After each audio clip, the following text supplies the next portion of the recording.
Assalamualaikum warahmatullahi wabarakatuh. Selamat pagi, salam sejahtera untuk kita semua.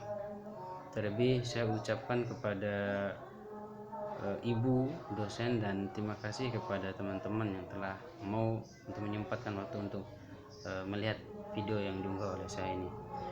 Tapi sebelumnya saya perkenalkan diri, nama saya Kismanul Hakim.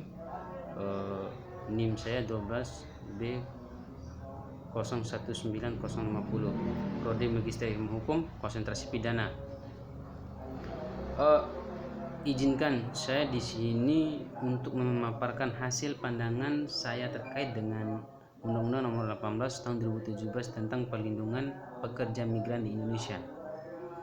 Tanpa mengulang waktu, saya langsung pada poinnya. Jadi ialah hak bagi setiap warga negara untuk berimigrasi, termasuk mereka yang migrasi karena alasan bekerja atau mendapatkan kehidupan yang layak dan lebih baik sesuai dalam amanat Undang-Undang 1945 bahwa ada tanggung jawab negara untuk memastikan perlindungan bagi setiap warga negara yang berimigrasi, termasuk mereka dalam persiapan untuk bekerja, selama bekerja di luar negeri sampai mereka kembali ke tanah air. Nah, sebenarnya undang-undang ini lahir dari banyaknya pahlawan devisa atau TKI yang keluar negeri untuk mencari peruntungan nasib atau bekerja di luar sana. Nah, ini jadi latar belakang lahirnya undang-undang ini. Kemudian apabila kita membaca secara seksama undang-undang yang mengatur tentang TKI atau pekerja migran Indonesia ini, yaitu ada dalam Undang-Undang Nomor 18 Tahun 2017 tentang perlindungan pekerja migran Indonesia. Nah, undang-undang tersebut merupakan undang-undang yang sudah disahkan pada tanggal 22 November 2017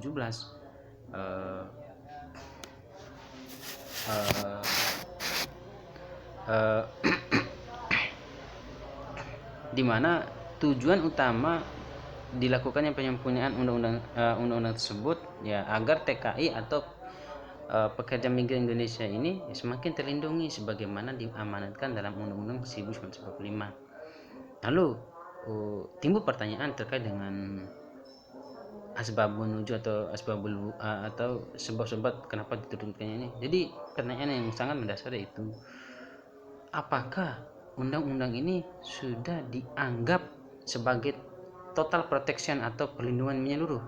Nah, kemudian pertanyaan selanjutnya, apakah undang-undang ini sudah cukup bagi para pekerja migran? Nah, mengingat beberapa waktu yang lalu pemerintah pernah memoratorium atau penghentian pengiriman TKI sementara ke negara tertentu. Nah, hal ini dikarenakan beberapa daerah tersebut seringnya terjadi kasus TKI berhadapan dengan hukum. Nah, jadi ketika pada saat itu pemerintah pernah memoratorium dan melarang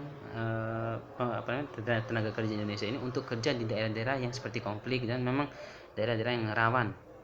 Kemudian undang-undang ini kalau kita lihat lebih dalam lagi sebenarnya masih menyimpan beberapa kelemahan. Nah, kelemahan itu terlihat dari segi bab dan pasalnya tentang pelaksanaan penempatan, terus kelembagaan serta pasal-pasal ini yang memiliki potensi sebagai pasal karet yang bisa dibajak sehingga berpotensi melahirkan peraturan pelaksana yang merugikan buruh migran Indonesia. Nah, selain itu, undang-undang ini masih menyimpan potensi konflik kelembagaan mengenai kewenangan kementerian dan institusi badan non-kementerian dalam tata kelola perlindungan buruh migran. Nah, artinya apa?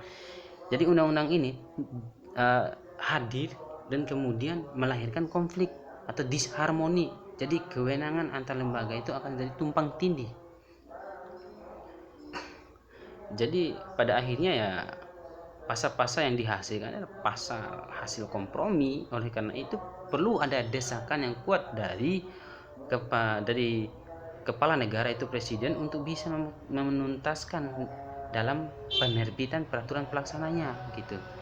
Kemudian pasal-pasal di dalamnya juga mengenai pembinaan dan pengawasan juga berpotensi sebagai pasal karet dikarenakan tidak mengelaborasi mengenai bentuk pembinaan dan pengawasan apa yang seharusnya dilakukan untuk memastikan terselenggaranya tata kelola perlindungan buruh migran Indonesia.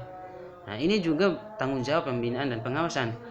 yang seharusnya kementerian ataupun lembaga seharusnya ini kan tidak boleh mengeluarkan kebijakan sendiri-sendiri karena ini akan melahirkan tumpang tindih. Seharusnya kebijakan itu hanya boleh ada satu, kemudian pelaksananya itu diserahkan kepada masing-masing institusi. Artinya satu payung hukum, kemudian pelaksanaan itu terserah kembali kepada institusi. Imbas dari hal ini banyak sekali termasuk pada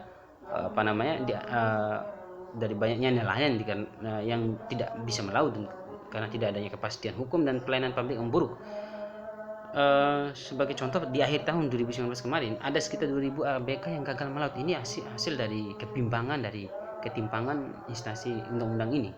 Kemudian lebih jauh lagi, undang ini juga masih membuka celah dari sektor swasta untuk menjalankan bisnis penempatan buruh migran, bisnis kotor di sini. Bahkan diatur dalam bab tersendiri ini. Masih ada belasan pasal yang mengatur rincian mengenai pelaksanaan penempatan pekerja migran Indonesia. Sebagai undang-undang yang fokusnya domainnya pada perlindungan buruh migran, adanya pengaturan rinci mengenai operasional pelaksanaan penempatan pekerja migran bukan pada tempatnya. Sebagai contoh nih dari ketimpangan ini, Siti Aisyah nih, TKI perempuan Indonesia yang dituntut hukuman mati di Malaysia atas tuduhan kasus pembunuhan Kim Jong Nam ya pada saat itu, saudara tiri dari Kim Jong Un. Kemudian kasus kematian Adeliana yang pada saat itu gempar sekali karena menyayat hati nurani, yang ketika pada saat itu ya hanya peti kerandanya aja yang bisa dilihat oleh warga NTT pada saat itu. Nah, ini menjadi dan banyak lagi kasus-kasus yang sedang atau sudah ditangani oleh khususnya berkaitan dengan pekerja migran di luar negeri. Nah, ini menjadi rentetan coretan tinta hitam terhadap negara yang telah lalai dalam melindungi serta mengayomi masyarakatnya.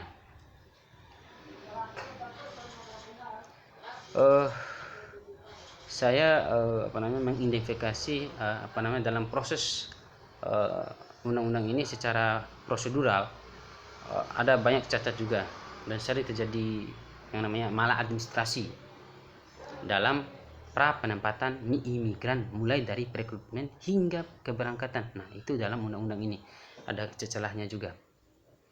Jadi ada temuan kasus pada pengurusan dokumen itu PPTKIS pelaksanaan penempatan tenaga kerja Indonesia swasta. Itu banyak sekali temuan PTKIS ini tidak memberikan informasi situasi dan ada istiadat negara setempat. Nah, ketika dia merekrut, dia tidak memberikan informasi terkait hal itu. Kemudian Disnaker tidak memberikan informasi hak dan kewajibannya.